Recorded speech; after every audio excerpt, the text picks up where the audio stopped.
Hey, remember that time you got your first paycheck? Here's how that goes. Visual. Person receiving first paycheck. Smiling, then slowly losing it. So they said. Magtrabaho, kana para, may para. What they didn't say, adulting feels like a never-ending test with no answer key. Adulting isn't just paying bills. It's managing guilt when you can't help. It's learning how to cook when you're tired. It's smiling in Zoom meetings while your brain is shutting down. You thought growing up meant independence, but now you just feel emotionally overdrawn. No one prepared you for this mental fatigue. Not school, not your family, not even those motivational videos. You try budgeting, you try journaling, but even rest feels guilty when you're not productive. Before, your biggest problem was deadlines. Now, it's waking up with zero motivation and pretending you're fine. You keep wondering, is this really it? Ganito ba talaga ang aduti? And the answer is painful but real. Yes, but it's also survivable. If you stop pretending you're okay all the time, start with this. Stop treating adulthood like a sprint. Start treating it like a recovery journey. Scene 8. Final visual. Smiling softly. Putting phone down. Resting without guilt. You're not behind. You're adjusting. You're not lazy. You're adapting. And no, you're not alone. Scene 9. CTA slide with AfterGrad logo. Download the Adulting Reset Starter Kit. Vincreates gumroad.com. Query equals off. Adulthood feels like a never-ending test with no answer key. The kind where every day there are new questions, new curveballs, and new subjects you have to study for. Where do I pay my taxes? How do I file my 1701 form?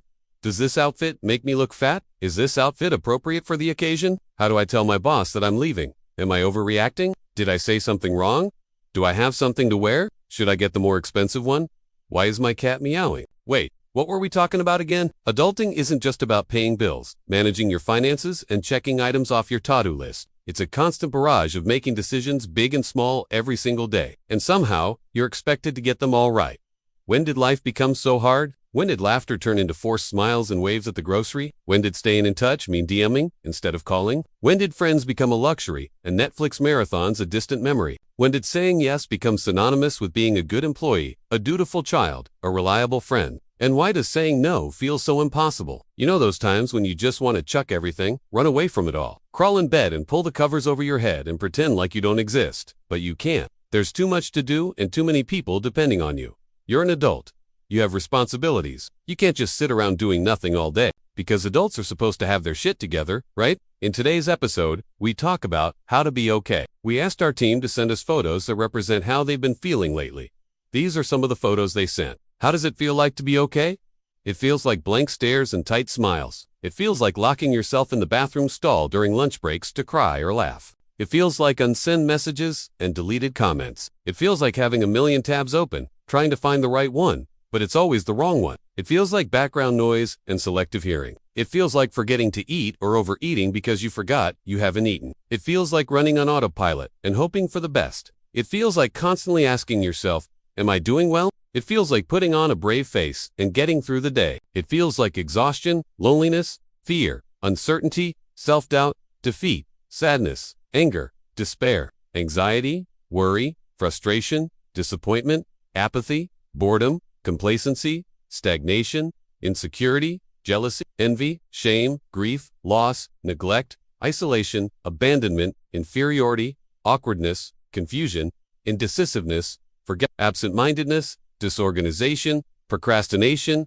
laziness, restlessness, tension, stress, pressure, burnout. Okay, let's take a moment to acknowledge the elephant in the room.